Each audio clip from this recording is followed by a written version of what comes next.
యోహాను శుభవార్త 21వ అధ్యాయము 14వ వాక్యము నుండి చూద్దాం. కాబట్టి 21వ అధ్యాయము 14వ వాక్యము నుండి చదువుదాం. యేసు మృతులలో నుండి లేచిన తరువాత శిష్యులకు ప్రత్యక్షమైనది ఇది 3వసారి. దేవునికి స్తోత్రం కలుగును గాక. చదివేవారు జాగ్రత్త వినండి, మీకు దొరకదు, ఈ జన్మలో దొరకదు. యోహాను సువార్త ఎక్కడ ఉందో ఇంక నెతకొద్దు. ఇంకా నా వైపు చూడండి, తీసిన వాళ్ళు చదివేశారు కాబట్టి నా వైపు చూడండి. మీరు ఇంకా వాక్యం చెప్తున్నప్పుడు ఇంకా ఎదిగితే అవ్వదు. తీయగలిగినప్పుడు తీసేయండి, లేదంటే దేవుని వాక్యం వినండి జాగ్రత్తగా. దేవుని యొక్క వాక్యం చెప్తా ఉంది, యేసుక్రీస్తు ప్రభువారు సర్వ మానవాళి కొరకు ఆయన కల్వరి శిలువలో మరణించి సమాధి చేయబడి మృతిని గెలిచి తిరిగి లేచాడు. ఆయన భూమి మీద ఉన్నప్పుడు చెప్పినట్టుగానే యేసయ్య తాను చెప్పినట్టుగానే మరణపు ముళ్ళును విరిచి మరణమును జయించి 3వ దినమందు తిరిగి లేచాడు. పాపముల చేత అపరాధముల చేత చచ్చి ఉన్నటువంటి మనలను ఆయన తిరిగి మనలను బ్రతికించాడు ఆయన మరణము ద్వారా. అంత మాత్రమే కాదు, ఆయన లేపబడుట ద్వారా మనమును కూడా ఏం చేయబడ్డాము? లేపబడ్డాము. దేవునికి స్తోత్రం కలుగునుగా. కనుక యేసుక్రీస్తు ప్రభువారు శిష్యులతో ఆయా సందర్భాల్లో మాట్లాడుతూ ఆయా రీతిలుగా ఆయా సందర్భాల్లో ఆయన లేచిన తరువాత తన్ను తాను ప్రత్యక్ష పరుచుకున్నటువంటి సందర్భము ఇది 3వసారి. శిష్యులు అమ్మాయి గ్రామంలోనికి వెళ్తుండేటప్పుడు 2 వ్యక్తులను దేవుడు కలిశాడు. ఈ వాక్యాన్ని మళ్ళీ మనం రిఫరెన్స్లు చదివితే సమయం ఉండదు కనుక జాగ్రత్తగా వినండి. అమ్మాయి గ్రామంలో 2 వెళుతూ నడుచుకుంటూ మాట్లాడుకుంటూ వెళ్ళిపోతున్నారంట. రే ప్రభు, మన కొరకు ఇన్ని కార్యాలు చేశారా అని దేవుని కొరకు తాను చేసినటువంటి కార్యముల కొరకు వారిరువురు కూడా దేవుని యొక్క మాటలను చర్చించుకుంటూ వెళ్ళిపోతూ ఉంటుంటే వారి హృదయములను ఎరిగిన దేవుడు వారి దగ్గరికి వెళ్ళి వారితో మాట్లాడి లేఖనములను విప్పి వారికి బోధించినప్పుడు, ఎప్పుడంటే అక్కడ ధర్మశాస్త్రం లేదంటే దేవుని వాక్యం అక్కడ లేదు, కానీ మాటల ద్వారా వారికి విపులముగా దేవుని వాక్యాన్ని ప్రకటిస్తున్నప్పుడు ఈయన నిజమైన యేసు, ఈయన సజీవుడు, ఈయన మరణించాడు కానీ సమాధిలో లేడు, తిరిగి లేచాడని దేవుని మాటను బట్టి దేవుని వాక్యములో ఉన్నటువంటి శక్తిని బట్టి వారి హృదయములో మండాయని దేవుని యొక్క వాక్యం చెప్తా ఉంది. దేవునికి స్తోత్రం కలుగును గాక. హల్లెలూయా. కనుక ప్రభునందు ప్రియులారా, యేసుక్రీస్తు ప్రభువారు మరణించి సమాధి చేయబడి తిరిగి లేచిన తరువాత శిష్యులకు కనబడటం, అమ్మాయి గ్రామంలోనికి వెళ్తుండేటప్పుడు శిష్యులతో కనబడ్డాడు, మాట్లాడాడు, వారి హృదయాలు మండించాడు. రెండవది, శిష్యులందరూ కూడా భయపడి దాక్కున్నారు కదా. శిష్యులందరూ భయపడి దాక్కున్నారు. ఎందుకంటే యేసుప్రభుని సిలువేశారు, మనల్ని నడిపించే నాయకుడు లేడు. ఇప్పుడు మనం ఏమైపోతాం, మనం ఎలా బ్రతుకుతాం, ఎలా జీవిస్తాం అన్నటువంటి ఒక సందిగ్ధంలో పడిపోయి వారందరూ కూడా ఏం చేశారంట, ఒక గదిలో దాక్కొని వారందరూ కూడా కనిపెట్టుకోవడమో, దుఃఖపడ్డమో, బాధపడ్డమో జరుగుతుంది. ఎందుకంటే అప్పటికే యేసుప్రభు చనిపోయి నాకు తెలిసి 1 దినం అయ్యి ఉంటుంది కదా. అప్పుడు చూసి ఉంటారు, శుక్రవారం చూసి ఉంటారు, శనివారం అయిపోయింది, ఆదివారం అయిపోయింది, 2-3 దినాలు అయ్యాయి. 2-3 దినాలు ఎవరైనా ఇంట్లో చనిపోతే ఎలా ఉంటారు? వాళ్ళు పండుగ చేసుకుంటారా? దుఃఖముఖులై ఉంటారు, బాధతో ఉంటారు. అయ్యో, ఇంతవరకు కలిసి ఉన్నటువంటి, ఎంతవరకు కలిసి జీవించినటువంటి, ఎంతవరకు మనతో సహవాసం చేసినటువంటి వ్యక్తి లేడు అన్నటువంటి విషయాన్ని జీర్ణించుకోలేక వారు ఏమవుతారంటే బాధతోనూ కలతలతోనూ హృదయ వేదనతోనూ ఒంటరి స్థితిలో కృంగిపోయినట్టుగా వారు ఎంతో దుఃఖపడటం అనేది మనకి జరగటం అనేది మనం చూస్తాం. దేవునికి స్తోత్రం. హల్లెలూయా. కనుక ప్రభునందు ప్రియులారా, వారు కూడా అలాగునే వారందరూ కలిసి ఒక చోటను కూడి వారు బాధపడతా ఉంటుంటే, దుఃఖపడతా ఉంటుంటే, మహిమ కలిగిన దేవుడు మహిమా స్వరూపి అయి తన్ను తాను ప్రత్యక్షపరుచుకొని వారితో మాట్లాడి, భయపడకుడి, నేను సజీవంగానే ఉన్నానని తన గాయముల ద్వారా తన్ను తాను ఆయన సజీవుడని తన శిష్యులకు ప్రత్యక్షపరుచుకున్నాడు. అదేవిధంగా మరొక సందర్భంలోనికి వచ్చేటప్పటికి శిష్యులు మరలా యేసు ప్రభు వారు లేరు కదా అని చెప్పి వాళ్ళు ఏం చేశారంటే మరలా వెనుకున్న వాటిని విడిచిపెట్టిన వాటన్నిటిని కూడా పట్టుకొని మరలా సముద్రంలోనికి వేటకు వెళ్ళారంట. అక్కడికి వెళ్ళిన తర్వాత వారందరూ కూడా ఎంతో ప్రయాస పడుతున్నారంట. కానీ వారు ప్రయాస పడినటువంటి ప్రయాసకు తగిన ప్రతిఫలం వారికి దొరకలేదు. వారు కష్టపడుతున్నారు, వారికి టాలెంట్స్ ఉన్నాయి, అన్నీ ఉన్నాయి. కానీ వారు వెళ్ళిన తర్వాత వారికి ఏమాత్రం కూడా ఎక్కడ ప్రతిఫలం అనేది వారు పొందుకోలేదు.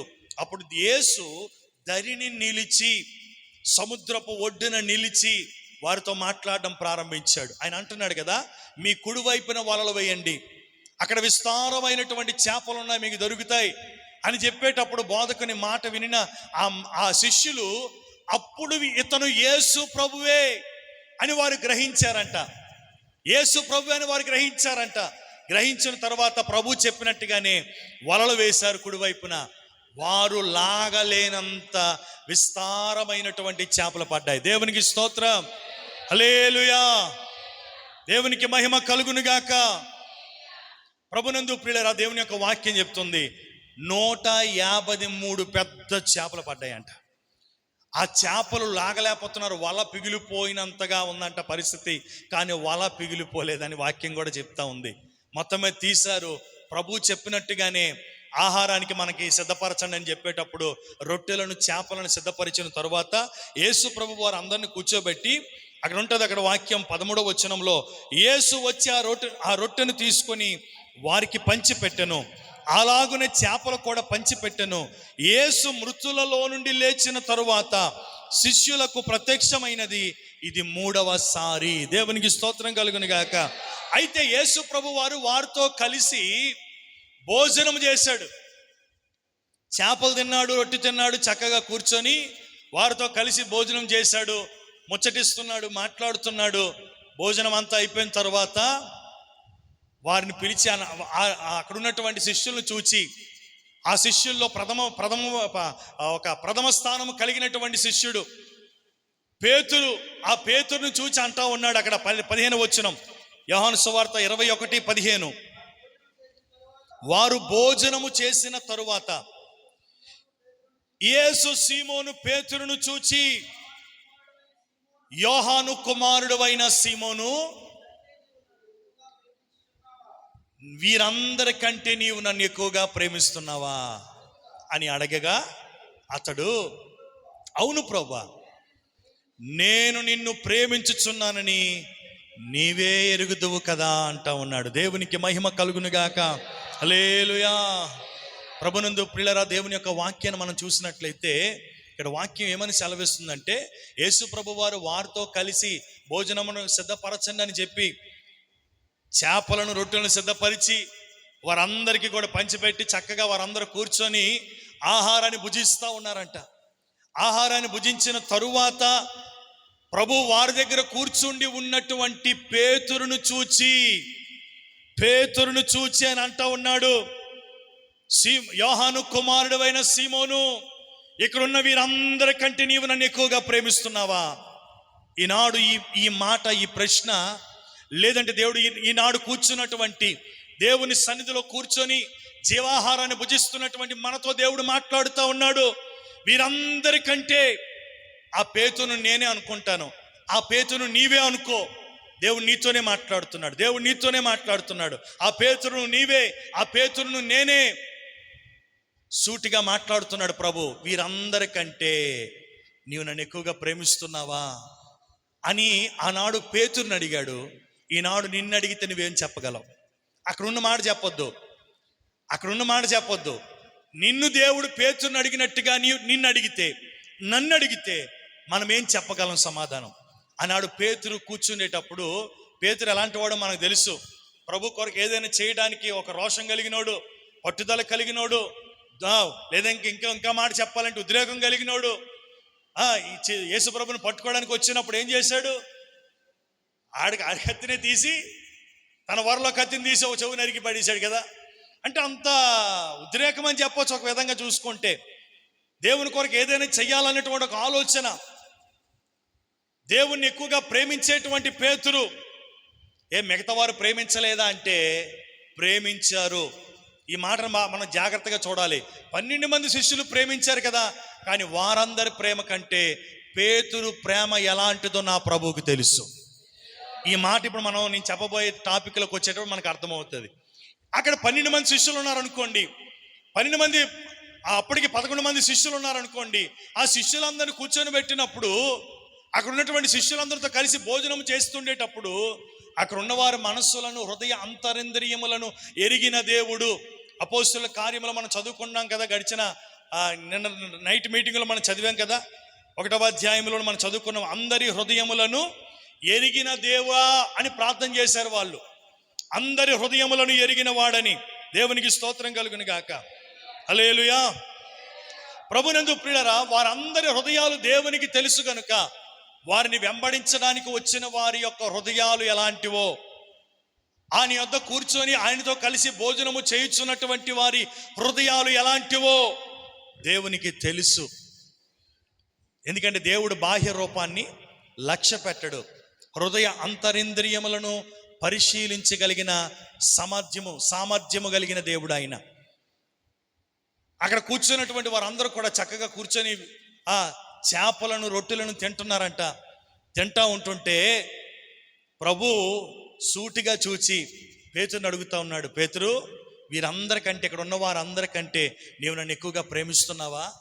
ఆయన అంటే పేతురు చక్కగా సమాధానం అంటాడు, నేను ప్రేమిస్తున్నానని నీవు ఎరుగుదువయ్యా.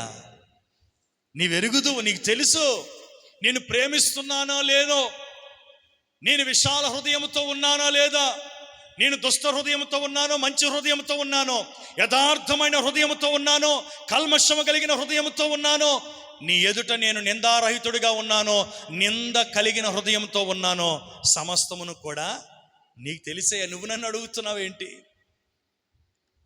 కానీ ప్రభు అంటున్నాడు, నీవు నన్ను ప్రేమిస్తున్నావు లేదా? అప్పుడు అన్నాడు పేతురు, ఏమన్నాడంటే, నేను నిన్ను, చెప్పండి ఏమన్నాడు? ఈరోజు నీవు అడిగితే నువ్వేం చెప్తావు?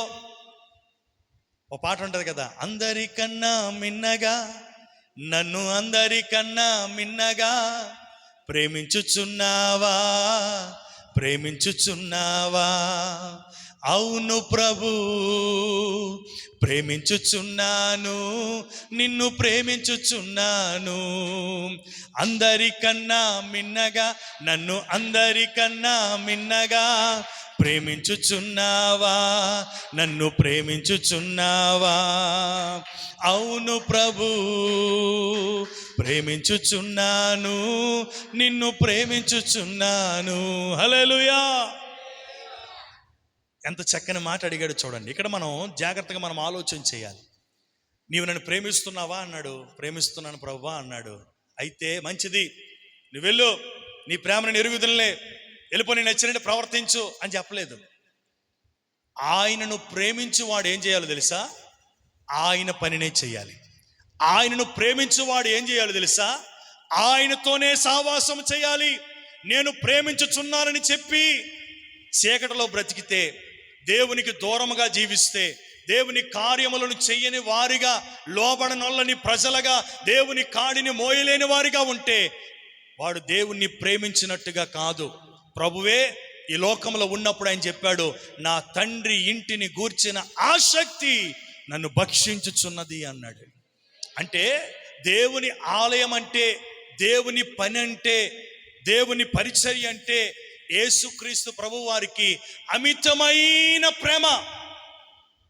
అందుకని రాత్రంతా తండ్రితో సహవాసం చేసేవారు.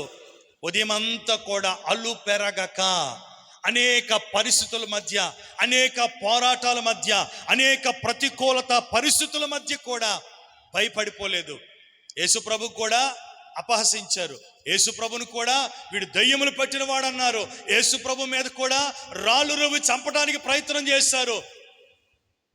మీద నుండి కిందకి తిరిగేసి చంపేద్దామని కూడా ఆలోచన చేసిన సందర్భాలు ఉన్నాయి. అనేక పరిస్థితుల్లో ఆయన తప్పించుకొని వెళ్ళిపోయి మూల దాక్కోలేదు. కానీ ఆ ప్రేమ బలవంతము చేసిన కొలది మరింత ఎక్కువగా తండ్రి రాజ్య సువార్తను విస్తరింప చేయటానికి పాటుపడ్డాడే తప్ప ఆయన ఎక్కడికో వెళ్ళి నన్ను ఈ ప్రాంతానికి వెళ్తే హింసించారని, ఇక్కడికి వెళ్తే నన్ను దూషించారని, నన్ను చంపడానికి ప్రయత్నం చేశారని ఒక 5 బౌన్సర్లు పెట్టుకొని తిరిగాడా? లేదు. తండ్రి సహాయము చేత. అందుకని కల్వరి సిలువలో వేలాడుతున్నప్పుడు చివరి ఒక మాట అన్నాడు కదా, ఏలీ ఏలీ లామా సబక్తాని, నా తండ్రి నా తండ్రి నీవేళ నా చెయ్యి. అంటే అప్పటి వరకు కూడా ప్రభు ఎవరిని పట్టుకుని ఉన్నాడు? క్రీస్తుని పట్టుకొని నడిపిస్తా ఉన్నాడు. తండ్రి అయిన దేవుడు క్రీస్తుతో కూడా ఉన్నాడు. దేవునికి స్తోత్రం. అందుకని అతనికి ఉన్నటువంటి ధైర్యం ఏంటంటే, నన్ను పంపినవాడు నాతో ఉన్నాడు. ఈనాడు మనకున్న ధైర్యం ఏంటో తెలుసా? నేను ఎరిగిన దేవుడు నాతో ఉన్నాడు. పాటే కాదు, నా తోడుగా ఉన్నవాడవే పాట పాడేస్తావు. చీకట్లో పంపించి పాట పాడుకొని వెళ్ళరా అంటే గడగడలు ఆడిపోతావు. అది కాదు, నిజముగా దేవుడు నాతో ఉన్నాడు, నేను నమ్మిన దేవుడు నన్ను ఎరిగి ఉన్నాడు, ఆయన నన్ను చెయ్యి విడిచిపెట్టడు, తప్పక నాకు సహాయం చేస్తాడు. ఇదిగో తన కుడి హస్తంలో నేను దాచబడి ఉన్నానని ఎవరికైతే ఆ ధైర్యం కలుగుతుందో, వాక్యం చెప్తుంది కదా, యాకోబు నేను నీకు సహాయము చేయువాడిని, నా కుడి హస్తము చేత నేను నిన్ను పట్టుకొని ఉన్నాను. దేవునికి స్తోత్రం. ఆయన చేతిలో మనం ఉన్నాం. మన చేతిని ఆయనకి అందిస్తే ఆయన చెయ్యి విడిచిపెట్టడు. కడ వరకు నీ చెయ్యి పట్టుకొని ఎక్కడికి చేరవలసిన గమ్య స్థానానికి చేర్చినంత వరకు నేను నడిపిస్తూనే ఉంటాడు ఆయన. చేయి విడువడు, చేయి విడువడు, చేయి విడువాడు, యేసు నా చేయి. హల్లెలూయా. ఈనాడు ప్రేమిస్తున్నానని చెప్పగలిగిన ప్రతి వారు కూడా చేయాల్సిన పని ఏంటో తెలుసా? అక్కడ పేతురుతో ఏమన్నాడు ప్రభు? ఆ మాట చెప్పని చూద్దాం. 15వ అధ్యాయంలో 16వ వచనం చదువుదాం. 21వ అధ్యాయము 16వ వచనం. యోహాను కుమారుడు అయిన సీమోను, అవును ప్రభువా చెప్పాడు. ప్రభు అంటున్నారు, నా పని చేయి, నువ్వు నా గొర్రెలను కాయమని చెప్పాడు. మొదటిగా ఏం చెప్పాడు?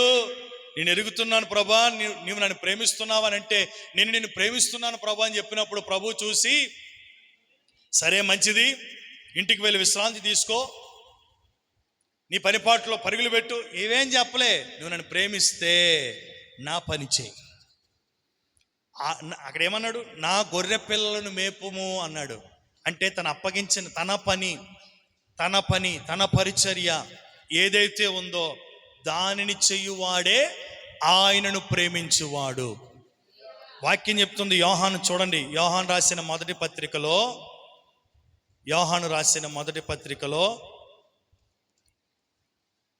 3వ అధ్యాయము 24వ వాక్యాన్ని చదువుదాం.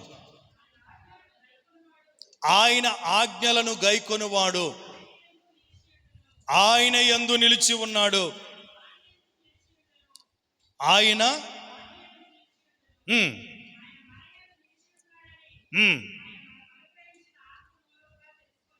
దేవునికి స్తోత్రం కలుగును గాక. ఇంకో మాట ఉంటుంది 5వ అధ్యాయంలో 3వ వచనమును కూడా చదవండి ఒకసారి. మనము ఆయన ఆజ్ఞలను గైకొనుటయే దేవునిని ప్రేమించుట. దేవునికి స్తోత్రం కలుగును గాక. చాలా విషయాలు ఉన్నాయి మనకి యోహాను సువార్తలోనే చాలా మాటలు ఉన్నాయి. 4వ అధ్యాయం 19వ వచనం కూడా చదువుతున్నాను, వినండి.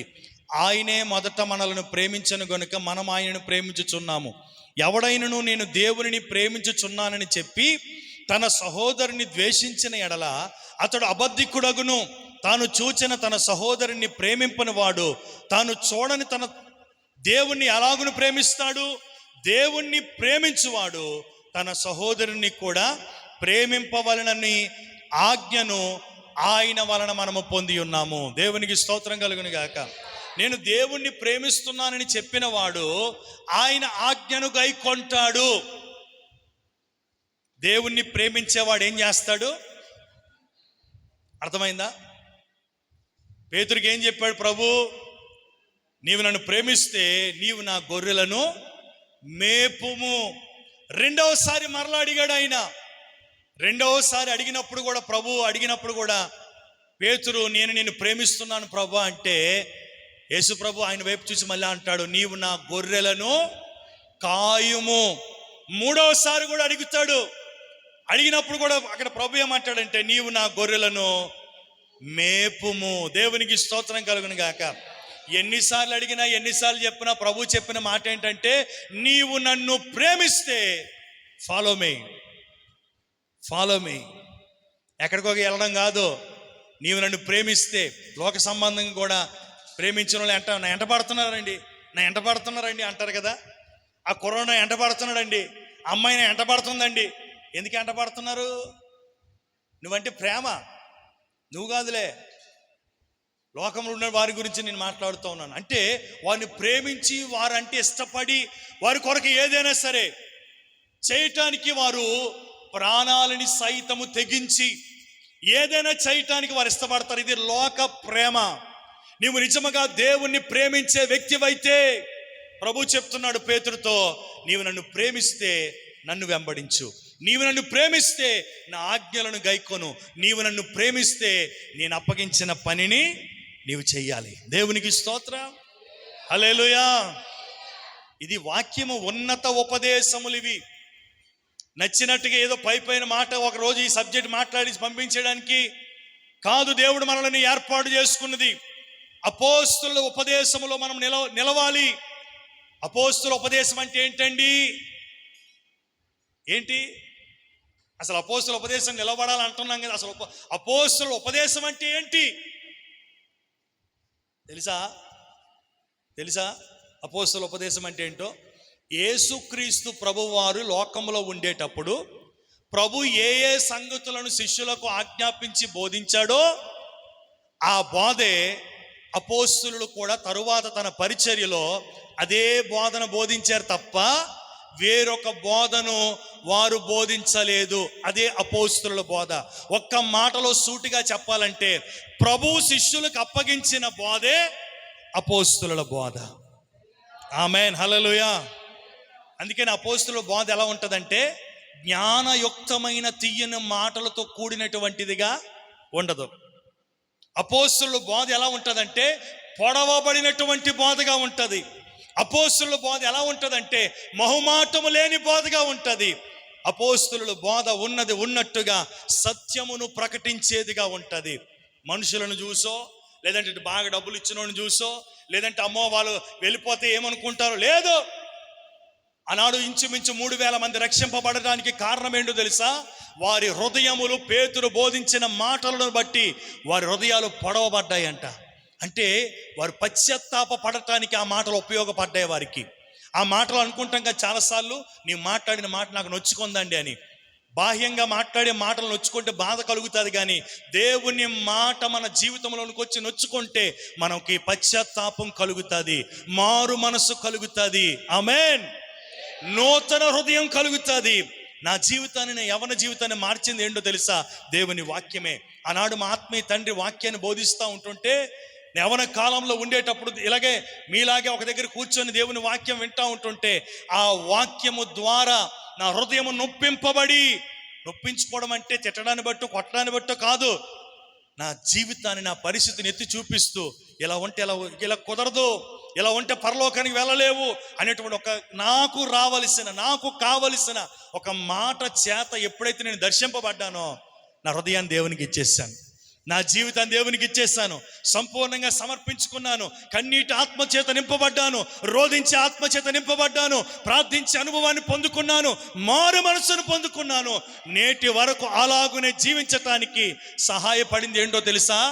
జ్ఞానయుక్తమైన తీయని మాటలు కాదు, పొడవబడి నొప్పించబడి పశ్చాత్తాపములోనికి నడిపించబడి అపోస్తుల బోధే. అపోస్తుల బోధ అంటే అపోస్తులు ఫలానా వారు బోధించే బోధే అపోస్తుల బోధ అనుకుంటాం. కాదు, యేసుక్రీస్తు ప్రభు వారి శిష్యులకు అప్పగించిన బోధే అపోస్తుల బోధ. అది నేటి తరానికి, తరువాత తరానికి ఆ బోధన మనకు అప్పగించారు. వారు ప్రకటించినటువంటి ఆ బోధలు చూస్తే, వారు ప్రకటించినటువంటి ఆ తీరును చూస్తే ఎక్కడ కూడా మొహమాటం లేకుండా, ఈవెన్ అపోస్తుడైనటువంటి పౌలు గారు కూడా ఆయన అంటాడు కదా, మాకు పరిశుద్ధాత్మ దేవుడు బోధించిన సంగతులని మేము మీకు బోధించాము తప్ప మా జ్ఞానమును బట్టో మాకున్నటువంటి చదువును బట్టో జ్ఞానయుక్తమైన తీయని మాటలు మీకు చెప్పలేదు. పరిశుద్ధాత్మ దేవుడు దేనినైతే మాకు బయలుపరిచాడో ఆ దృష్టాంతములని మీకు తెలియపరిచాం తప్ప దేనిని మీకు చెప్పలేదు అంటాడు. ఆ మాట చదువుదాం ఒకసారి. పోని కొరింథీయులకు రాసిన మొదటి పత్రిక 2వ అధ్యాయం మొదటి వచనం నుండి చదువుదాం.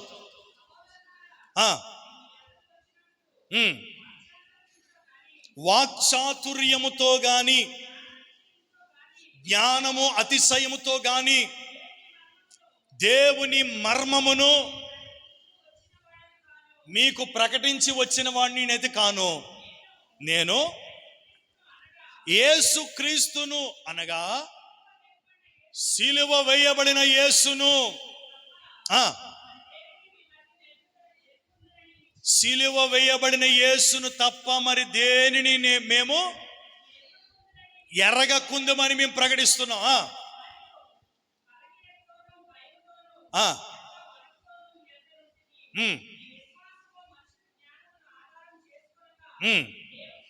దేవుని శక్తిని ఆధారము చేసుకొని ఉండవలెనని నేను మాట్లాడినను, సువార్త ప్రకటించినను, జ్ఞానయుక్తమైన తీయని మాటలు వినియోగింపక. చూడండి, జ్ఞానయుక్తమైన తీయని మాటలు. తీయని మాటలు ఎలా ఉంటాయంట? సామెతల గ్రంథకర్త రాస్తాడు. తీయని మాటలు ఎలాగ ఉంటాయో, ఆ మనిషిని ఎలా పాడు చేస్తాయో, ఆ మనిషిని ఎలాగ అగాధంలో పడేస్తాయో తీయని మాటల గురించి చెప్తాడు. నునుపైనగా పదును కంటే, కత్తి కంటే పదునైనటువంటిదిగా ఉంటుందంట నునుపై తీయని మాటలు. ఇక్కడ అంటా ఉన్నాడు భక్తుడు, మేము జ్ఞానముతో కూడి, వాక్చాతుర్యమును బట్టి, జ్ఞానము అతిశయముతో కూడినటువంటి మా మాటలను ఉపయోగించి మేము మీకు ప్రసంగం చేయటం లేదు. మన కొరకు సమాధి చేయబడి మృతిని గెలిచి తిరిగి లేచిన యేసును గూర్చి తప్ప మరొక మాటను మేము మీకు, ఒక వ్యక్తిని రక్షించేది ఏటో తెలుసా? క్రీస్తును గూర్చిన సిలువ వార్తే. ఆమేన్ చెప్దామా? మరి నువ్వు దేని బట్టి రక్షింపబడ్డావు నాకు తెలియదు, ఏ రీతిగా దేని కొరకు రక్షణ పొందావో నాకు తెలియదు. ఒక వ్యక్తిని రక్షించేది, ఒక వ్యక్తికి మారు మనసులోకి నడిపించేది, క్రీస్తునందు సంపూర్ణంగా చేసి ఆయన ఎదుట నిలవబెట్టేది ఏంటంటే దేవుని మాటే. ఆయన మాటలో శక్తి ఉంది. మనం వాడతాం కదా, యేసయ్య నామంలో శక్తి ఉన్నదయ్యా, శ్రీ యేసయ్య నామంలో. ఆ మాటలోనే శక్తి ఉందండి. ఎంతటి ఘోర పాపిని కదిలించేస్తాడు. గడిచినసారి సువార్త ప్రకటించినప్పుడు కూడా, సువార్తలో కూడా ఏం ప్రకటించాలి? చాలా మంది సువార్తలో వారి డబ్బా కొట్టుకుంటారు కదా. అసలు సువార్త అంటే దేని గురించి ప్రకటించాలి? సువార్త క్రీస్తును గూర్చిన వార్తను ప్రకటించాలి. యేసయ్య నీ కొరకి లోకానికి వచ్చాడు, నీ కొరకే మరణించాడు, నిన్ను బ్రతికించడం కొరకు ఆయన సమాధి చేయబడి మృతిని గెలిచి లేచాడు. ఈ మాటలు చెప్తాడు. కావలసింది కొన్ని విషయాలు చెప్తే అర్థమవుతాయి కదా. అవి చెప్పడు. అల్లాడాల నశించిపోయాడు, వీడు ఇలాగ ఆత్మహత్య చేసేసుకున్నాడు, ఆడాలకు పొడి చేసుకో, ఇవన్నీ ఎందుకు కదా? దానివల్ల రక్షణ రాదు. సిలువను గూర్చిన వార్త నశించుచున్న వారికి వెరితనంగా ఉంటది. రక్షింపబడిన మనకైతే దేవుని శక్తి అయి ఉన్నది. అది హల్లెలూయా. దేవుని శక్తి ఎక్కడ ఉందంటే సిలువను గూర్చిన వార్తలోనే ఉంది. ఆ వార్తను మనం ప్రకటిస్తూ ఉంటుంటే, యేసును గూర్చినటువంటి వార్తను ప్రకటిస్తూ ఉంటుంటే మనకి శక్తి కలుగుతుంది. మా ఆత్మీయ తండ్రి గారు ఎప్పుడు చెప్పేవారు, సువార్త చేయాలి, ప్రార్థన చేయాలి, ఉపవాసాలు ఉండాలి అని చెప్పేవారు. ఏంటయ్యా, ఎందుకయ్యా అని అడిగితే, సువార్త చేయటమును బట్టి అంట, సువార్త చేయువాడు శక్తిని పొందుకుంటాడంట. అంకుల్ గారి గురించి, కేజీపాల్ అంకుల్ గురించి చాలాసార్లు విన్నాను, సాక్ష్యం చెప్పారు, ఆయన కూడా విన్నాను. బాబు, నేను కూడా ఇది వరకు ఎస్కోట ప్రాంతంలో, వైజాగ్ ప్రాంతంలో కొద్ది మందిని టీముని ఏర్పాటు చేసుకొని అనేకమైనటువంటి ఆయనకున్నటువంటి ఆ ధనాన్ని కూడా, సామర్థ్యాన్ని, శక్తిని దేవుని కొరకు వినియోగించి అనేక మందిని సువార్త ప్రకటించడానికి తీసుకొని వెళ్ళేవారంట. నేను అనుకుంటాను ఆయనకి ఇప్పటికీ చాలా, తండ్రి వయసు 75 సంవత్సరాలు, అంత వయసులో కూడా ఇప్పటికీ వాకింగ్కి వెళ్తే మాతో పరిగెడతారు అంకుల్. ఎక్కడి నుండి వచ్చిందని మనం అనుకుంటే, మీరు అనుకున్నట్టుగా ఏదో బాదం పేకలు తినడం బట్టో, లేదంటే జ్యూస్ తాగడం బట్టో, వేరే దాన్ని బట్టి ఏదో వచ్చిందైతే కాదని నేను చెప్పగలను. ఏంటి ఆ శక్తి అంటే, ఆనాడు ప్రకటించినటువంటి ఆ సువార్తలో ఉన్నటువంటి ఆ శక్తే నేటి వరకు ఆ వ్యక్తిని శక్తివంతంగా నడిపిస్తూ ఉంది. దేవునికి స్తోత్రం కలుగును గాక. చాలా సాక్ష్యం ఇది, ప్రత్యక్ష సాక్ష్యం. మనమైనా సరే సువార్త మనం ప్రకటించే వారిగా మనం ఉంటే, మన కాళ్ళని ఎలా చేస్తాడంటే తెలుసా? లేడి కాళ్ళ వల్ల చేసి ఎత్తైన స్థలములలో మన దేవుడు మనల్ని నిలబెడతాడు. మన ఆరోగ్యానికి, మన క్షేమానికి, అన్నిటికీ రహస్యం ఏంటంటే దేవుని పని చేయటమే. ఆయన చెప్పేవారు ఎప్పుడు కూడా, సువార్తలో శక్తి ఉంది, సువార్త ప్రకటించండి. అలా మేము బైబిల్ పట్టుకొని మన పట్టణంలో అనేక ప్రాంతాల్లో మేము సైకిళ్ళ మీద, ఆ దినాల్లో సైకిళ్ళ మీద సేవకులం, పరిచర్య చేసే సేవకులందరం కూడా కలిసి కరపత్రాలు పట్టుకొని బైబిల్ సంఘలో పెట్టుకొని కరపత్రాలు పంచుతూ, అమ్మా యేసుప్రభుని తెలుసుకోండి, యేసుప్రభుని గురించి చదవండి అన్ని విషయాలన్నింటి కూడా చెప్తూ వ్యక్తిగతంగా సువార్త ప్రకటించుకుంటూ వెళ్తుండేటప్పుడు నిజంగా నీరసం కానీ బలహీనత కానీ ఏది లేదు. సర్వ శరీరము ఆరోగ్యముతో నింపబడింది. మా తల్లిగారి దినాల్లో కూడా మేము చూస్తే, మేము చిన్నగా ఉండేటప్పుడు వారు కూడా వేకువ జామునే లేచి సువార్తలు ప్రకటించినటువంటి సందర్భాలు ఉన్నాయి. ఉడాకాలనీ ప్రాంతంలో ఏ ఏరియాల్లో సువార్తలు ప్రకటించేవారు. ఆనాటి కాలంలో సంఘం అభివృద్ధి పొందటానికి ప్రధానంగా పాత్ర పోషించింది ఎవరో తెలుసా? విశ్వాసులే. వారందరూ ఏ ఏరియాలో ఉంటే ఆ ఏరియాలో వేకువనే లేచి, అప్పుడు బోర్లు ఉండేవి, రేకు బోర్లు ఉండేవి. ఆ రేకు బోర్లు పట్టుకొని యేసే దేవుడు నిజమైన రక్షకుడని, అందరూ పడుకునే టైం కదా, వేకుజాము లేచే టైం కదా, పాటలు పాడుకొని ఊదుకొని వెళ్తూ ఉంటుంటే, దేవుని మాటలు చెప్తా ఉంటుంటే ఆ రోజు ఎంత ఆనందంగా ఉండేవారో వాళ్ళు. ఈనాడు కుటుంబాలుగా దీవించబడ్డానికి కారణం వారు చేసినటువంటి ఆ కష్టము, ఆ ప్రతిఫలమే నేటికి మేము అనుభవిస్తున్న ఈ దీవెన. దేవునికి స్తోత్రం. మనతోనే ఉండిపోదు. నేను సువార్తను ప్రకటిస్తే, దేవుని కొరకు నిలబడితే, నేను దేవుని ప్రేమించుచున్నానని చెప్పి మూల కూర్చుంటే రాదు శక్తి. నేను దేవుణ్ణి ప్రేమించు వాడినైతే అది శ్రమ అయినా, ఇరుకైన, ఇబ్బంది అయినది, ఎటువంటి పరిస్థితి అయినా వాటన్నిటిని జయించి లేచి దేవుని కొరకు పరుగులు పెడితే మన కాళ్ళను లేడి కాలవలే చేస్తాడు ఆయన, ఎత్తైన స్థలములకు ఎక్కిస్తాడు ఆయన. దేవునికి స్తోత్రం కలుగునుగాక. కనుక ఇక్కడ అంటున్నాడు కదా, సిలువను గూర్చిన వార్త నశించుచున్న వారికి వెర్రితనం. అపోస్తులు వారు ఏమని ప్రకటించారంటే, మేము యేసును తప్ప మరి దేనిని కూడా. ఈనాడు చూడండి, ఎక్కడ యూట్యూబ్ చూడు, ఎక్కడ చూడు, ఏడు చూడు, ఆ గంట మెసేజ్లోని ఈ మాట తీసుకుంటే ఇంకెక్కడికి వెళ్ళిపోతాడు. భార్యాభర్తల ప్రేమ, తల్లిదండ్రుల ప్రేమ, అక్క చెల్లెళ్ళ ప్రేమ, ఇంకా ఈ ఈ ఈ మాటలు విన్నాం అనుకో, ఇంకెక్కడ లేని ద్వేషం కూడా వచ్చేస్తుంది వీడికి. నిజమే కదా, అది నన్ను అప్పుడు ఇలాగ అన్నది కరెక్టే. ఎక్కడ లేని ద్వేషం వచ్చేస్తుంది, ప్రేమ రాదు, ద్వేషం వచ్చేస్తుంది. ఇంకా హృదయాలు దూరం అయిపోతాయి, శక్తి ఉండదు, వాక్యముల ఫలితం ఉండదు, ఆ వాక్యం విన్నోడికి కూడా క్షేమం ఉండదు. గంట మాట్లాడినా, 5 నిమిషాలు మాట్లాడినా, 1 నిమిషం మాట్లాడినా దేవుని వాక్యము తప్ప మరొకటి మాట్లాడకూడదు. దేవునికి స్తోత్రం కలుగును గాక. కథలు చెప్తే మనుషులు మారరు, కథలు చెప్తే మారరు. కథలు వినడానికి చాలామంది ఇప్పుడు కథలే కావాలి అందరికీ కూడా. ఆనాడు గ్రామాల్లోని అంకుల్ గారి కాలంలో బాగా తెలుసు, గ్రామాల్లోని అవి టీవీలు లేవు కదా, ఎక్కడో పలానా దగ్గర ఒక కార్యక్రమం జరుగుతుంది అనగానే ఆ కథలు వినడానికి ఏమైపోయారు అందరూ కూడా. గ్రామం కదిలిపోయేది, గ్రామం కదిలిపోయేది. ఈనాడు కూడా కథల దగ్గరికి పరిగెడుతున్నారు ప్రజలు. దానిలో ఏం లేదు, శక్తి లేదు.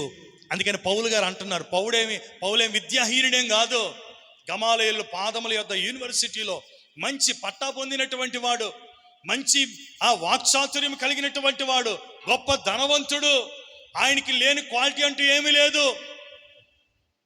కానీ ఎక్కడా కూడా తన జ్ఞానాన్ని కానీ, వాక్యం క్లియర్గా ఆయనే చెప్పాడు, మా వాక్చాతుర్యమును కానీ, మాకున్నటువంటి జ్ఞానమును కానీ ఎక్కడ ఏమీ కూడా మేము వినియోగించలేదు. మరి ఏం వినియోగించవయ్యా పౌలు గారు అని అడిగితే, పౌలయ్య ఏమంటాడంటే, పరిశుద్ధాత్ముడు, దేవుని శక్తియు, ఆయన మాకు బయలుపరిచిన దృష్టాంతములని మేము వినియోగించాం తప్ప మా జ్ఞానమో మాకున్నటువంటి డిగ్రీలో, మా పట్టాలో దాన్ని బట్టి ఉపయోగం లేదురా. మీరు మారాలి అంటే, మీరు పశ్చాత్తాప పడాలి అంటే, క్రీస్తు స్వరూపంలోనికి మార్చబడాలి అంటే, క్రీస్తునందు సంపూర్ణులుగా మార్చబడి క్రీస్తు ఎదుట నిలవబడాలి అంటే మా జ్ఞానం సరిపోదు.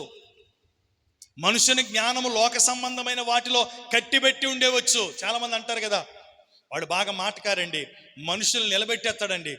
మనుషులు నిలబెట్టవచ్చు కానీ పరలోకానికి తీసుకొని వెళ్ళలేదు ఆ జ్ఞానం. మనుషులు నిలబెట్టవచ్చు, మాట్లాడకుండా చేయొచ్చు మనుష్యుని యొక్క జ్ఞానం. కానీ దైవ జ్ఞానం అయితే ఆ వ్యక్తిని క్రీస్తునందు సంపూర్ణంగా చేసి దేవుని ఎదుట నిలబెట్టేటట్టుగా చేస్తుంది. హల్లెలూయా, హల్లెలూయా. కనుక ప్రభునందు ప్రియులారా, ప్రభు అంటున్నారు కదా, నీవు నన్ను ప్రేమిస్తే నా పని చేయి. ఈరోజు ఎంతమంది చేయగలుగుతున్నారు పని? ఈనాడు సంఘంలో చాలామంది ఉన్నారు. మా సంఘంలో ఉండేటప్పుడు నేను నిజంగా దేవుణ్ణి ప్రేమిస్తున్నానని చెప్పుకొని ప్రేమ లేని వాడిని నేను బ్రతకలేదు. ప్రేమిస్తున్నానని చెప్పుకున్నటువంటి నేను, మాకు డిగ్రీలో 2 పూటలు ఉండేవి. అంటే ఉదయం కాలేజ్ ఉంటే మధ్యాహ్నం ఉండేది కాదు, మధ్యాహ్నం ఉంటే ఉదయం ఉండేది కాదు, ఏదో ఒక పూటే కాలేజ్. మరి ఒక పూట మరి ఏం చేసి యవనస్తులు అయితే ఏం చేస్తారు? నేను అప్పుడు యవనస్తుండే కదా, నా తోటి యవనస్తులు ఏం చేసేవారు? క్రికెట్ మ్యాచ్లకు వెళ్ళిపోయేవారు, లేదంటే సినిమా హాల్స్కి వెళ్ళిపోయేవారు, లేదంటే ఇతర కార్యక్రమాలు పెట్టుకొని వారు వెళ్ళిపోయేవారు. నేను చేసిన పని ఏంటో తెలుసా? ఉదయం కాలేజ్ అయితే మధ్యాహ్నం భోజనం చేసి చక్కగా 3 గంటలకు కాసేపు పడుకొని లేచి సైకిల్ మీద అలాగా దేవుని మందిరానికి వెళ్ళిపోయేవాడిని. అక్కడ బైబిల్ పట్టుకొని చదవటమే.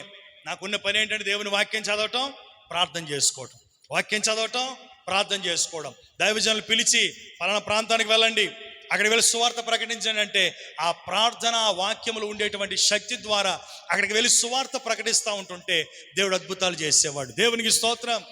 అలాగే అనేకమైనటువంటి కార్యాలు జరిగాయి. ప్రభునందు ప్రియులారా, ఆయన ప్రేమించుచున్నానని చెప్పి, నేను ప్రేమిస్తున్నానని వారంకి ఒకసారి కనబడి పితాపుత్ర ఆత్మనామములు కాదు మంది, ప్రతి దినము కూడా యెహోవా సన్నిధిని, దేవుని సన్నిధిని కనబడినట్లుగా అంటాడు కదా. అలాగున ప్రతి దినము కూడా నాకు సమయం ఉన్నప్పుడల్లా నేను గడిపేది ఎక్కడంటే దేవుని మందిరంలోనే గడిపాను. దేవుని ఆ సహవాసం నాతో, దేవుని ఆత్మీయులతోనే, దేవుని ప్రజలతోనే సహవాసం. అందుకని ఇప్పుడు చాలామంది లోకంలో ఉండేటువంటి నా స్నేహితులు ఉన్నారు, కానీ వారు ఎవరితో కూడా నేను కల్లో ఆత్మీయులతోనే నా సహవాసం. ఆనాటి నుండి, నా హృదయం మారిన నుండి, నా జీవితాన్ని దేవునికి సమర్పించిన నాటి నుండి, అప్పటి నుండి ఇప్పటి వరకు కూడా ఆత్మీయులతోనే. దేవునికి స్తోత్రం కలుగును గాక. హల్లెలూయా. ప్రేమిస్తున్నానని చెప్పుకున్న నేను నా సుఖభోగముల కొరకు నేను ప్రయాసపడలేదు.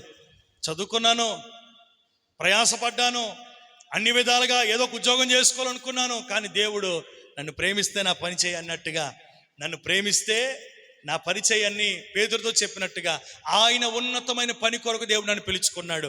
వాటన్నిటిని పక్కన పెట్టి, నాకున్నటువంటి నా ప్రయత్నాలన్నిటిని పక్కన పెట్టి, ఆయన భారమైనటువంటి సిలువ ఆయన మోసుకొని తీసుకొని వెళ్ళి ఏం చేశాడు?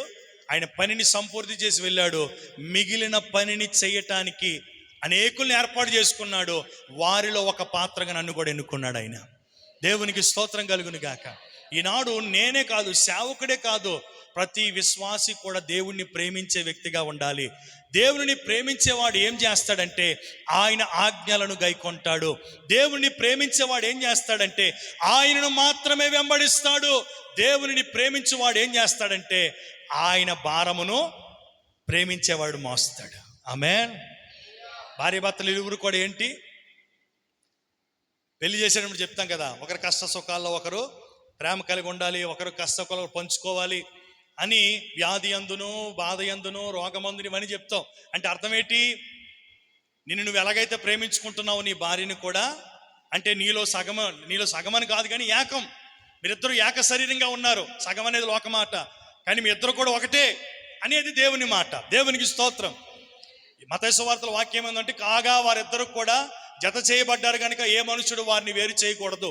ఎందుకు వేరు చేయకూడదంటే వారిద్దరూ ఏక శరీరమై ఉన్నారు, సగమై ఉన్నారని చెప్పలే, ఏక శరీరము. అంటే ఎప్పుడైతే వివాహం జరిగిందో నీ భార్య నీవు కూడా ఒకటే. అంకుల్ గారు చాలా పెద్దవాళ్ళ నేర్చుకోవాలి కదా, ఎప్పుడు బయటకు వెళ్ళినా సరే ఏదో తీసుకొని వెళ్తూ ఉంటుంటారు. ఎందుకు అంకుల్ మళ్ళీ అంటే ఆంటీకి పట్టుకెళ్ళాలి అంటారు. అంటే నాలో మరి సగమే కదా అంటే, చూసారా, అది వాక్యానుసారమైందే కదా. మన మటుకు మనం శుభ్రం తినేసి వెళ్ళిపోతాం, శుభ్రం తినేసి మూతి తుడుచుకొని వెళ్ళిపోయాం అనుకోండి, దాని ఉపయోగం ఉండదు. నిజంగా ఏం చేయాలా? తనలో ఉన్నటువంటి నేను ఆకలి తీర్చుకున్నాను. నేను చాలా మ్యారేజెస్ చేశాను, వివాహాలు చేశాను, వివాహాల్లో వాక్యం చెప్పేటప్పుడు వారికి సూచనలు ఇస్తాను.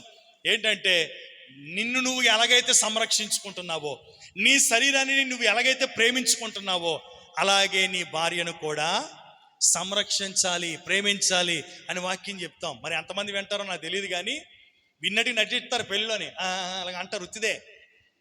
మరుసటి రోజు 2 ఫుట్బాల్ ఆడేస్తారు, అక్కడ ఏముండదు, ఉత్తిదే. కానీ నిజంగా ప్రేమించేవాడు ఏం చేస్తాడంటే తనలో సగమైనటువంటి లేదంటే తన శరీరమైనటువంటి ఏక శరీరముగా ఉన్నటువంటి తన భార్యను కూడా తన వలె సంరక్షించుకున్నట్లో ప్రేమించుకున్నట్లో ప్రయాసపడతారు. దేవునికి స్తోత్రం కలుగును గాక. ఇది ఎంతో బైబిల్ దేవుని వాక్యానుసారమైనటువంటిది, ఇది దీవెనకరమైనటువంటిది. ప్రతి ఒక్కరు ఈ రీతిగా నడుచుకునేట ద్వారా మనం దీవెనకరంగా ఉంటాం, కుటుంబాలు దీవెనకరంగా ఉంటాయి, కుటుంబాలు ఆశీర్వాదకరంగా ఉంటాయి. దేవునికి స్తోత్రం కలుగును గాక.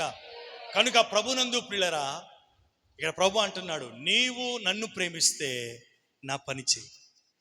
ఈనాడు చాలామంది పైకి చెప్తాం, పైకి ఎన్నో పాటలు పాడుతాం, ప్రేమిస్తున్నానని చెప్పే పాటలు చాలా ఉన్నాయి, చాలా పాడేస్తాం, మన కంఠస్వరాలు చించుకొని పాడుతాం, హృదయంలో నుండి రాదు.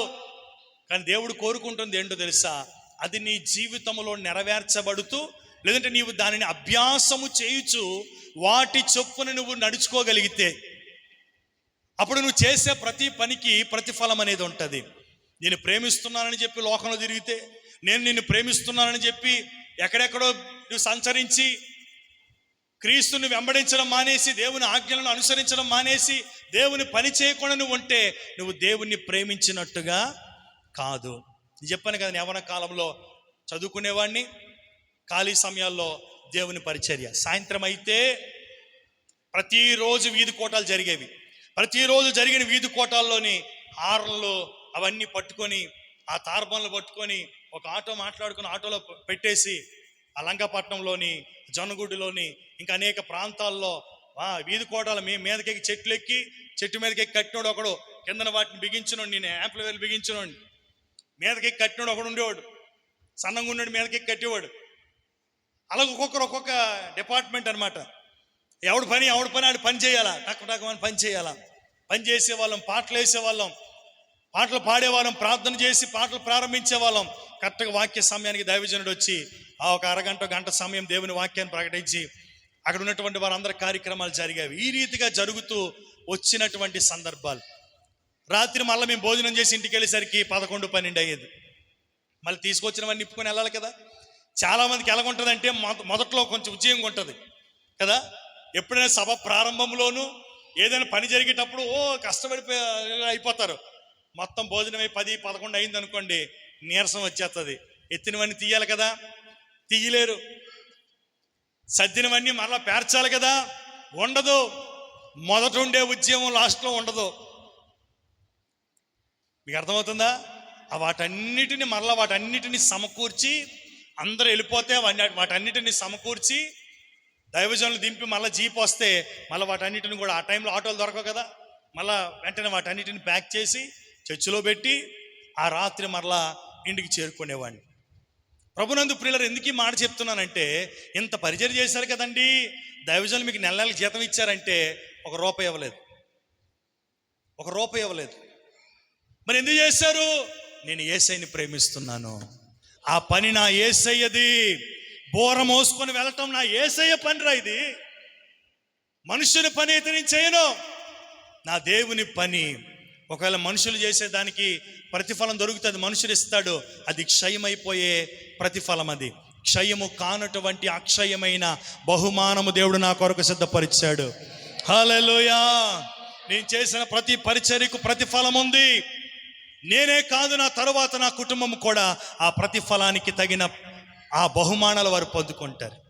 మనం చేసే భక్తి మన వారికే కాదు, మన తదుపరి మన తరానికి కూడా అది దీవెనకరంగా ఉంటుంది. అది శాపమైనా దీవెనైనా. కనుక నిన్ను ఎందుకు ఎంతసార్లు బతిమలాడుతానంటే, ఎందుకు ఎంత మొత్తుకుంటానంటే, నువ్వు ఖచ్చితంగా భక్తి చేస్తే తరువాత నీ కుటుంబం వర్ధిల్లుతుంది, నీ బిడ్డలు దీవించబడతారు. వారు వర్ధిల్లాలన్నా శాపగ్రస్తులైపోవాలన్నా నీలోనే ఉంది. నా తండ్రి ఆత్మీయంగా ఎదిగారు, చివరి వరకు కూడా ఆత్మీయంగా అనేకులకు మాదిరిగా బ్రతికారు, తన పరిశుద్ధతను కాపాడుకున్నారు. దేవుడు కోరుకునేటట్టుగా ఆయన జీవించాడు. ఆయన జీవించినటువంటి, ఆయన చేసినటువంటి ఆ భక్తి ప్రతిఫలమే ఈనాటి వరకు మేము కాదు, మా తరువాత మా పిల్లల తరం వరకు కూడా చూడగలుగుతా ఉన్నాం. దేవునికి స్తోత్రం. అలాగే మన పిల్లలకి మనం ఏదైనా ఇవ్వాలి అంటే ఆ అక్షయమైనటువంటి ఆ బహుమానము, అదృశ్యమైనటువంటి దేవుని యొక్క కృప మనం వారికి అందించాలి. ఏదైనా మనం అందించడం ఏంటండి, మనం చేయడం ఏంటండి అంటే తండ్రుల యొక్క దోషము పిల్లల మీదకి వాక్యం ఉంది కదా. మరి దోషమే వచ్చినప్పుడు ఆశీర్వాదం రాదా? దీవెనలు రావా వారి మీదకి? మరి వారి మీదకి మనం ఏం పంపించాలి? మన ఆశీర్వాదాన్ని వారి మీదకి పంపించాలి. దేవునికి స్తోత్రం కలుగును గాక. హల్లెలూయా. రాస్తూ ఉంటుంటారు కదా, సంపాదించినటువంటి 1 ఎకరము 2 ఎకరాలు నా తదనంతరం అంటే దాన్ని బదిలీ చేస్తున్నారు. అలాగే అదృశ్యమైనటువంటి శాశ్వతమైనటువంటి దేవుని ఎదుట నిలబెట్టేటువంటి నువ్వు చేసినటువంటి నీ భక్తికి ప్రతిఫలము భూమి మీద కూడా చూడగలవు. పరలోకానికి తీసుకుని వెళ్ళడం మాత్రమే కాదు, భూమి మీద కూడా నువ్వు చేసిన భక్తికి ప్రతిఫలాన్ని ఖచ్చితంగా నువ్వు అనుభవిస్తావు.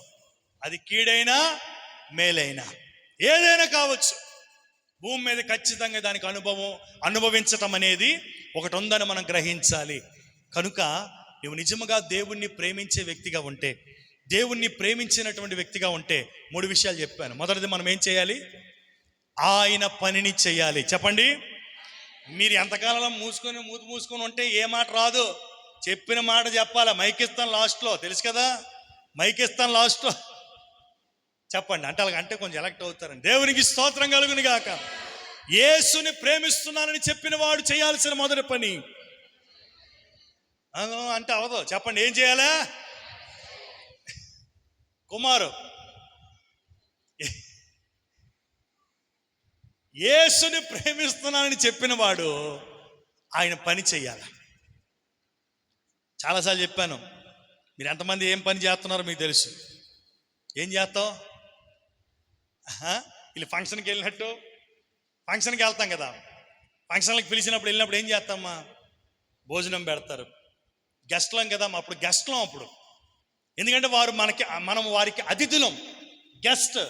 మనం వాళ్ళ దగ్గరికి వెళ్ళేటప్పుడు వాళ్ళు ఏం చేస్తారు? రండి అయ్యా, కూర్చోండి అయ్యా అని కూర్చోబెడతారు. ఒక డ్రింక్ తీసుకొచ్చేస్తారు. అయ్యా భోజనం పెట్టిమంటారా? పెట్టేద్దాం. భోజనం తినేసిన తర్వాత కొంచెం చేయి కడిగి తుడి చేసుకొని, సరే వెళ్ళొస్తాను. అదేంటది? అతిథి. సంఘం అంటే ఏంటి? ఎన్నోసార్లు విన్నారు కదా, కొత్త వాళ్ళ సంగతి వదిలేయండి. మీరు విన్నారు కదా, సంఘం అంటే ఏంటి? గట్టి వినిపించట్లేదు. అది సంఘం అంటే నువ్వు గెస్టా కుటుంబ సభ్యుడివా? కుటుంబ సభ్యుడు ఏం చేయాలా? భర్త అయితే నా ఇంట్లో నేను తినేసి లేచిపోతాను కడిగేసుకొని. ఎందుకు? నేను లోతును కాదు అబ్రహాముని. నేను లోతును కాదు అబ్రహాముని. ఈనాడు లోతు భార్యలు ఎక్కువైపోయారు, అబ్రహాం భార్యలు తక్కువైపోయారు. లోతు అయితే ఏం చేస్తాడు? ఆవిడేం చెప్తుంది చేయాలి, తప్పదు. అబ్రహాము భార్య అయితే నా యజమానుడా ఏం చేయాలి? ఇదిగో మనకి దర్శించడానికి దూతలు వచ్చారు, తెలుసు కాబట్టి నేను మళ్ళీ రిఫరెన్స్ తీయట్లేదు.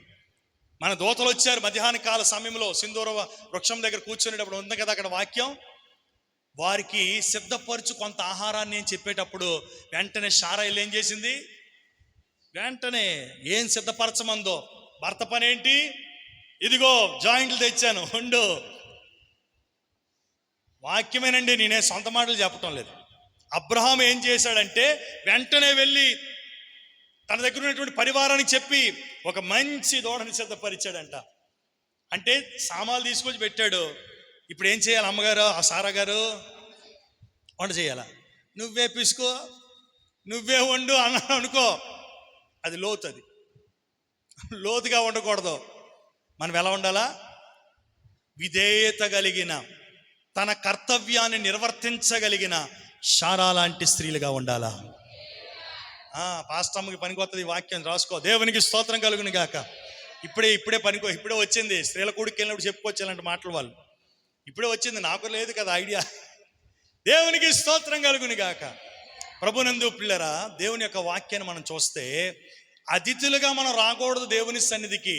సంఘం అంటే ఒక కుటుంబము గనక, ఎందుకంటే వాక్యం ఏమని చెప్పింది? నేను శిరస్సు, మీరందరూ కూడా నా అవయవములై ఉన్నారు. అంటే మనం అందరం కూడా దేవుని సంఘం అంటే దేవుని శరీరము. దేవుని ఈ శరీరానికి శిరస్సు ఎవరంటే క్రీస్తే.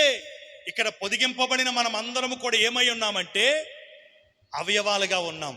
ఒకదానికొకటి ఏవైనా వ్యతిరేకంగా చేసుకుంటాయా? ఒకదానికి బాధ కలిగితే మరొకటి వచ్చి సహాయం చేస్తుంది. ఒకటి కష్టంలో ఉంటే చెయ్యి పడిపోయింది, కింద పడిపోయాం, లేవలేని స్థితిలో ఉంటే మరొక చెయ్యి వచ్చి లేపుతుంది. కానీ ఎవడో వచ్చి లేపుతాడేమో అలా కూర్చొని చూస్తావా రోడ్డు మీద?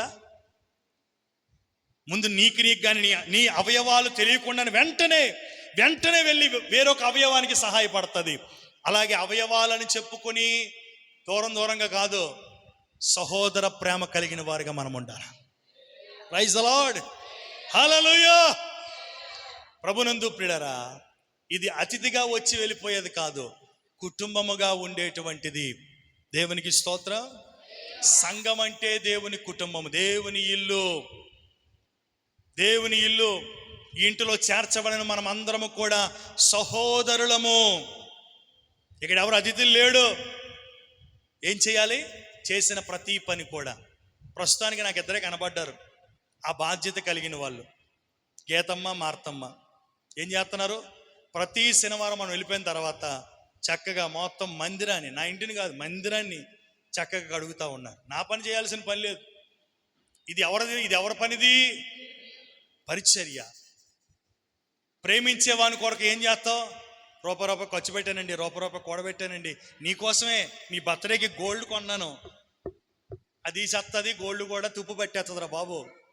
నువ్వు చేసే పరిచర్య, నువ్వు చేసే ప్రతిఫలము దేవుడు క్షయము కానటువంటిది నీ కొరకు పరలోకంలో సిద్ధపరుస్తూ ఉన్నాడు. నేను అంటున్నాను కదా, పరలోకమే కాదు, ఈనాడు నేను ధైర్యంగా చెప్పగలను, నేను చేసిన పరిచర్య నేటికి నన్ను ఆశీర్వాదకరంగానే ఉంచింది, అనేకులకు దీవెనకరంగా ఉంచింది. పరిచర్య అనుభవము లేకుండా ఎవడు కూడా గొప్ప సేవకుడు కూడా అయిపోలేదు. వారిని వెళ్ళి అడగండి మీరు, అయ్యా మీరు ఎలాగొచ్చారయ్యా అంటే, నేను యూనివర్సిటీలో డిగ్రీ చేశాను, సిరంపూర్ యూనివర్సిటీలో PhD చేశానంటే ఆడికి ఏం తెలియదో తెలుసా? క్రమం తెలియదు. మీరు ఎప్పుడైనా చూసుకోండి. ఆడికి జ్ఞానం తెలుసు ఆడికి, ఉపదేశం తెలీదు, జ్ఞానం తెలీదు, సంఘ క్రమం తెలీదు. అందుకని వాడు ఏమంటాడంటే, మనం ఇలా చెయ్యక్కర్లేదు, మనం పరిచర్య చెయ్యక్కర్లేదు అని అంటే, మరి ఇక్కడ ఫీబే కోసం ఎందుకు రాశాడు? ఉందా? వాక్యం ఉందా? ఒకసారి చూద్దాం.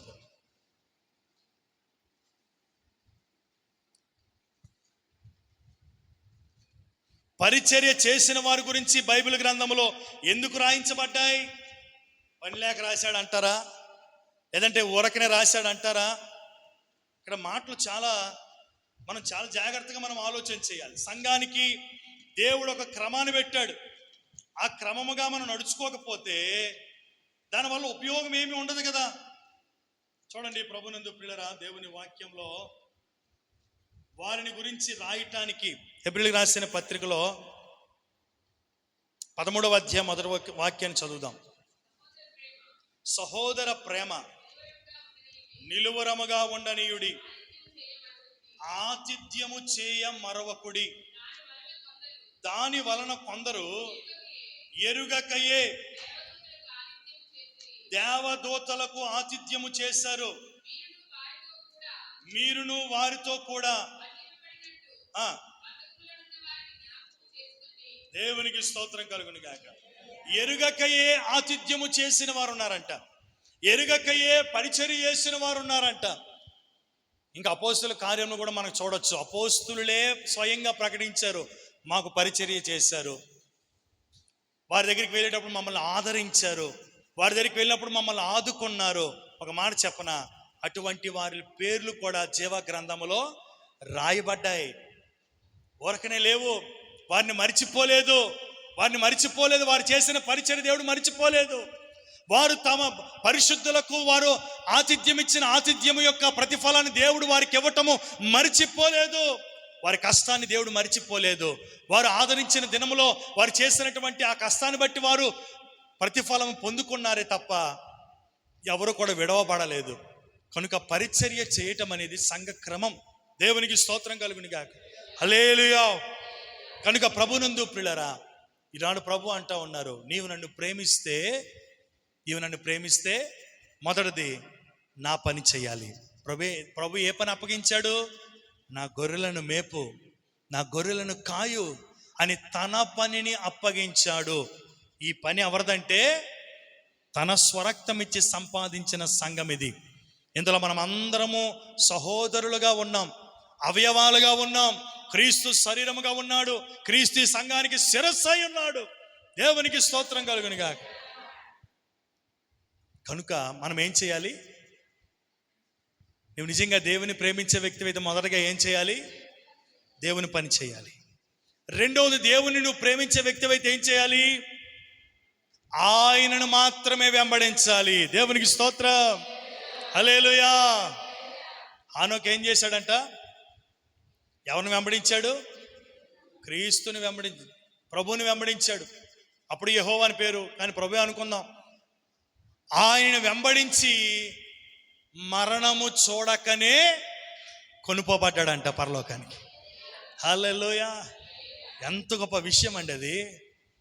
మనం ఇటు అటు తిరిగామంటే ఉండిపోయే అవకాశాలు ఉంటాయి నేరుగా. అందుకని వాక్యం కూడా చెప్పింది, కొలసీయులకు రాసిన పత్రిక 3వ అధ్యాయం 1వ వచనంలో, మీరు క్రీస్తుతో కూడా లేపబడిన వారైతే పైనున్న వాటినే వెతకండి, భూ సంబంధమైన వాటి యందు మీరు మనస్సు పెట్టొద్దు. క్రీస్తుతో లేపింది మనకు ఎందుకో తెలుసా? జీవాన్ని ఇచ్చింది ఎందుకో తెలుసా? నిత్య జీవం గలవారమై ఉండటానికి, ఆయన శరీరాన్ని, ఆయన రక్తాన్ని తిని పానము చేయటానికి ఇంత మంచి రక్షణను దేవుడు మనకు ఎందుకు ఇచ్చాడు తెలుసా? ఆయనను వెంబడించడానికి. అందుకని భక్తుడు అన్నాడు కదా, మనకు తెలిసిన మాట కాదు, మళ్ళీ చదివించటం లేదు. హెబ్రీయులకు రాసిన పత్రిక 12వ అధ్యాయం 1వ వచనంలో, విశ్వాసమునకు కర్తయు దానిని కొనసాగించువాడైన యేసు వైపే చూచుచు.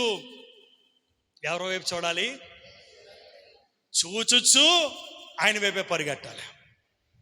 చూడండి, పిల్లలు పరిగెట్టుకుంటూ ఉన్నారనుకోండి. చిన్నప్పుడు వారి తల్లిదండ్రులు వారి ఎదుటికి వెళ్ళి ఇలా చేతులు చాపితే ఎక్కడికి వస్తారు వాళ్ళు?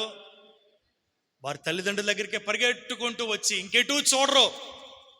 మీరు గమనించారా? ఇంకెటూ చూడరు. అక్కడ గొయ్యి ఉందో, రాయి ఉందో, ముండ్ల తొప్పులు ఉన్నాయో వారికి అనవసరం. నిన్ను చూశాడు అంటే పరిగెట్టుకుంటూ, నువ్వు చేతులు చాపితే పరిగెట్టుకుంటూ వాటన్నిటిని దూక్కుంటూ, అవి పడిపోతే ఏమవుతానో, ఏం జరుగుతుందో అనేది వాడికి అనవసరం. మొత్తం మీద పరిగెట్టుకుంటూ నిన్ను చూచి పరిగెట్టుకుంటూ వచ్చి నిన్ను కౌగిలించుకుంటాడు. అలాగే మనము దేవుని పిల్లలమైతే మన తండ్రి వైపే చూస్తూ, మన పరమ తండ్రి వైపే చూస్తూ, ఇక లోకం వైపు చూస్తే మనం లోక ఆకర్షణలు బట్టి పాడైపోయే అవకాశం ఉంది, చెడిపోయే అవకాశం ఉంది, పడిపోయే అవకాశం ఉంది. కనుక ఇవేవి లేకుండా దేవుని సన్నిధిలో నిత్యము నిలుచువారిగా మనం ఉండాలి అంటే ఆయన వైపే చూస్తూ మనం పరిగెడితే మన ముందు ముండ్ల తొప్పలున్ని, గచ్చ పొదలున్ని, వంకర త్రోవలున్ని, బాధ కలిగించే పరిస్థితులున్ని, ప్రతికూలతలున్ని, అవి ఏవి ఎక్కువగా కనిపించవు. మనం యేసు వైపు చూస్తే వాటిని దాటుకుంటూ వెళ్ళిపోతాం మనం. హల్లెలూయా, హల్లెలూయా. అర్థమైందా? యేసు వైపు చూడకనే, అయ్యా మాకు ఇన్ని బాధలు ఉన్నాయ్యా, ఇన్ని కష్టాలు ఉన్నాయ్యా, ఇన్ని శ్రమలు వస్తున్నాయ్యా అంటే నువ్వు దేన్ని చూస్తున్నావు? యేసుని చూడటం లేదు. యేసుని చూడటం లేదు.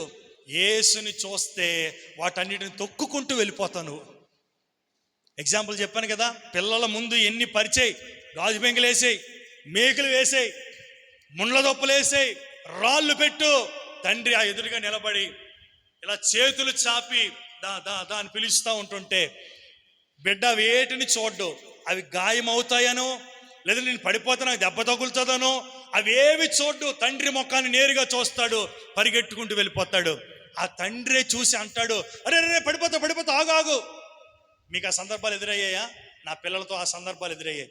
నన్ను చూసి చిన్నప్పుడు ఇలా పిలిస్తే పరిగెట్టుకుంటూ వచ్చేవాడు. చాలే వద్దు మెల్లిగా పరిగెట్టదు, పడిపోతావు అని చెప్పిన సందర్భాలు ఉన్నాయి. నేనే ఎలాగొంటే మరి మన పరమ తండ్రి వైపు మన అందరము చూసేటప్పుడు రోగము, బాధ, శ్రమ, ఇబ్బంది, ప్రతికూలతలు వీటన్నిటిని తొక్కుకుంటూ వెళ్ళిపోతాం మనం. దేవునికి స్తోత్రం, హల్లెలూయా. అవేవి మనల్ని ఏవి చేయవండి, అవేవి మనలను కలవరపరచవు, అవేవి మనలను దిగజార్చవు, కృంగిపోయేటట్టుగా చేయవు. యేసుని చూడకుండా వీటన్నిటిని చూస్తే మనం కృంగిపోతాం, దిగజారిపోతాం, బలహీనమైపోతాం, అవసరమైతే పడిపోయే అవకాశాలు కూడా ఉంటాయి. అదే యేసు వైపు చూస్తే ఆయన ఏం చేస్తాడు? నిన్ను పడిపోకుండా తన హస్తాలు ఎత్తి పట్టుకుంటాడు. హల్లెలూయా. వారి పాదములకు రాయి తగలకుండా తమ దూతలకు ఆజ్ఞాపించి మనలను తన చేతుల మీద ఎత్తి పట్టుకునే దేవునికి స్తోత్రం. చప్పలు కొడుతూ దేవునికి స్తోత్రం చెప్దాం ఒకసారి. హల్లెలూయా, హల్లెలూయా. కనుక మనం ఆయనను ప్రేమిస్తే మనం ఏం చేయాలి? మొదటగా మనం ఆయన ప్రేమిస్తే, మనం ఆయన్ని ప్రేమించు వారిగా ఉంటే ఆయన వైపే చూస్తూ ఆయన వెంబడించాలి. మూడవదిగా మనం ఆయన ప్రేమించు వారిగా ఉంటే ఆయన ఆజ్ఞలను గైకొను వారిగా ఉండాలి. దేవుడు ఏదైతే చెప్పాడో, ఎలా చేయమని చెప్పాడో, ఏం చేయమని చెప్పాడో అది మాత్రమే మనం చేయాలి. ఎక్స్ట్రాలు చేయకూడదు, అది మాత్రమే మనం చేయాలి. చాలామంది అంటుంటారు కదా, అయ్యా ఎందుకమ్మా అందులోని సాంబార్లోని సరిపోతుంది 2 ఆనపకాయ ముక్కలు. లేదండి, గుమ్మడికాయ వేస్తే బాగుంటుందండి.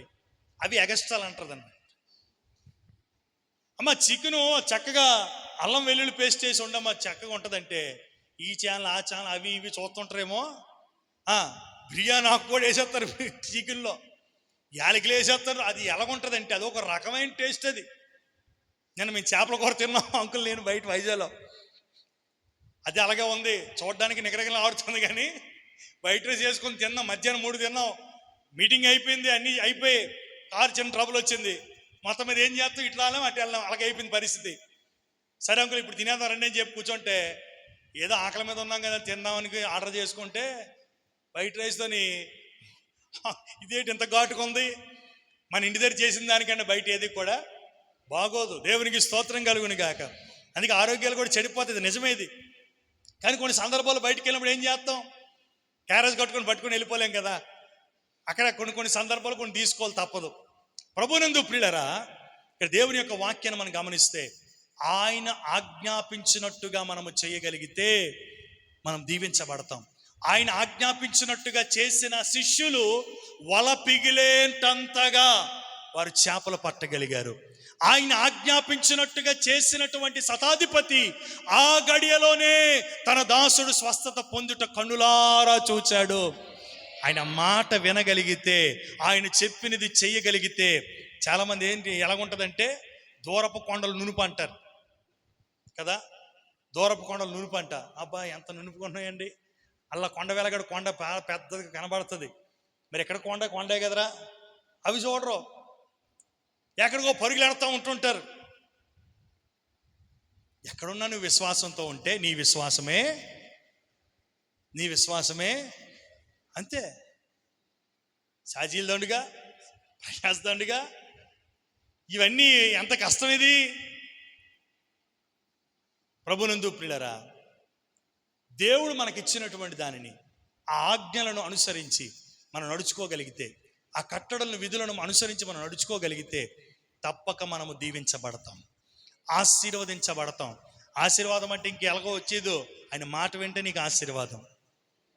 నీ మాట చాలయ్యా, నీ తోడు చాలయ్యా, ఉచిదే అంటాం. కానీ అయిపోయిన వెంటనే మళ్ళీ కూటం అయిపోయినా చూడు, కుక్క తోక వంకర అంటారు చూసారా. కుక్క తోక అంట, అది ఎవరో చెప్పారు. ఎదురుబాతలు పెట్టి మేదహుల దగ్గరికి వెళ్ళి ఎదురుబాతలు పెట్టి దాన్ని కట్టాడంట, 4 రోజులు కట్టాడంట, 2 నెలలు కట్టాడంట. ఇది తిన్నంగా అయిపోయింది, పర్లేదు ఇప్పుడు తీసేయవచ్చు అని ఆ కట్టిన కర్రలు ఇప్పుతూ ఉంటుంటే తిన్నంగా తోక మళ్ళీ ఏటైందంట, మళ్ళీ వంగిపోయిందంట. అలా ఎంత బోధించు, ఎంత ఉపదేశం చేయి, అది మీరే ఫిల్ చేసుకోండి. ఈరోజు క్రీస్తు చేత మనం అంటు కట్టబడాలి. నేను ఎందుకు, నువ్వు వాక్యానుసారంగా జీవిస్తే నాకు ప్రతిఫలం రాదు. నువ్వు జీవిస్తే నాకు వస్తుందా? నేను జీవిస్తే నాకు వస్తుంది. కాకపోతే నాకు అప్పగించబడినటువంటి మందను కాయుటలో నేను బాధ్యత కలిగి దేవుని ఎదుట నిలబడినప్పుడు, ప్రభువా ఇదిగో నీవు ఇచ్చిన ఉపదేశములు నేను పెంచాను, కానీ వారు నడుచుకోలేకపోయారయ్యా అని ధైర్యంగా దేవునికి నేను లెక్క అప్పగించాలి. ఆత్మలను కాపరులను దేవుడు ఎబ్రిల్ రాసిన పత్రికలు ఉంది కదా, వారిని ఏం చేస్తాడంటే దేవుడు వారిని లెక్క అడుగుతాడు. అదే మా భయం తప్ప, నువ్వు ఎలా పోతా నాకేంటి. అలా వదిలేస్తే నువ్వెందుకు పరలోకంకి వస్తావా? దేవుని ఎదుట నిలబడే కృపను పొందుకుంటావా? అపోస్తులు చేసిన పని ఏంటో తెలుసా? ఎంత హింసకుడు, దోషకుడు, హానికరుడు. ఎవరు ఎవరు పౌలయ్య. ఎవరండి? పౌలు గారు. ఎంత హానికరుడు. సంఘాన్ని శిథిలం చేసేద్దామని చూసిన వాడు, పట్టుకొని కొట్టేవాడు అంటే దొరికినట్టుగా. అలాంటోడు దెబ్బలు తిన్నాడు, సభలకు అప్పగించబడ్డాడు, ఖైదీగా ఉంచబడ్డాడు. ఇన్ని పరిస్థితులు ఏర్పడ్డాయి, ఇన్ని కష్టాలు, ఎన్నో ఆకలి దప్పులు కూడా తన జీవితంలో అనుభవించాడు.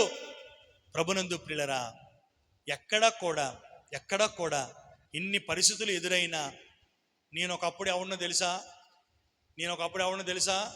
ఎవరిని? నన్ను చూస్తే సంఘాలు గడగడలాడేవి, నేను ఆ సంఘాలే పాడు చేసేవాడిని అని మళ్ళా పక్కన ఎక్కడ చిన్న కత్తి, పెద్ద కత్తి పెట్టుకుని తిరిగాడేమో, ఇప్పుడు చిన్న కత్తి పట్టుకుని తిరిగాడా? ఎక్కడా లేదు.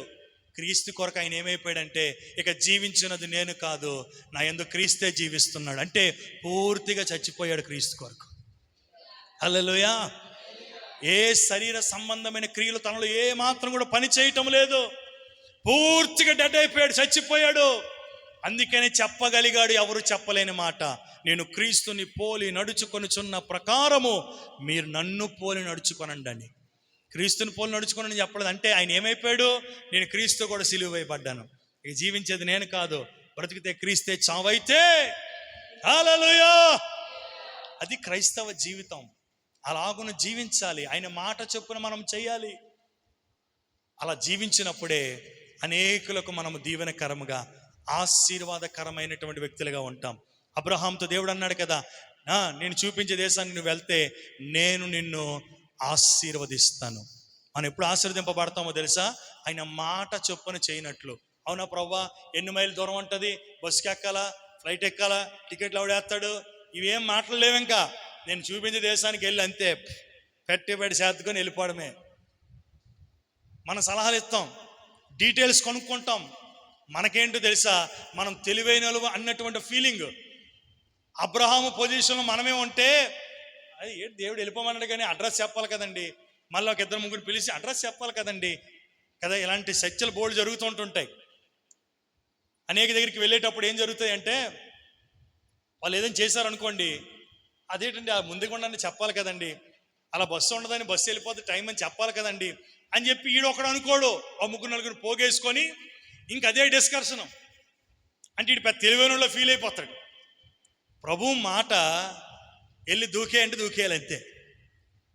మనల్ని నాశనం చేయడు కదా ఆయన, మనల్ని నాశనం చేసేవాడు కాదు కదా దేవుడు. ఆయన మనల్ని రక్షించటానికే మనల్ని వెతికి వచ్చిన దేవుడు. ఆయన నాశనానికి అప్పగించడు, నాశనం అయిపోతున్న మనలను వెతికి రక్షించటానికి, పట్టుకోవడానికి ఆయన మన దగ్గరికి వచ్చేసాడు. మరి అటువంటి అప్పుడు ఆయన ఏం మాట చెప్పినా మనం ఆయనకు లోబడిపోతే అనేకులకు దీవెనకరంగా దేవుడు మనల్ని నిలబెడతాడు.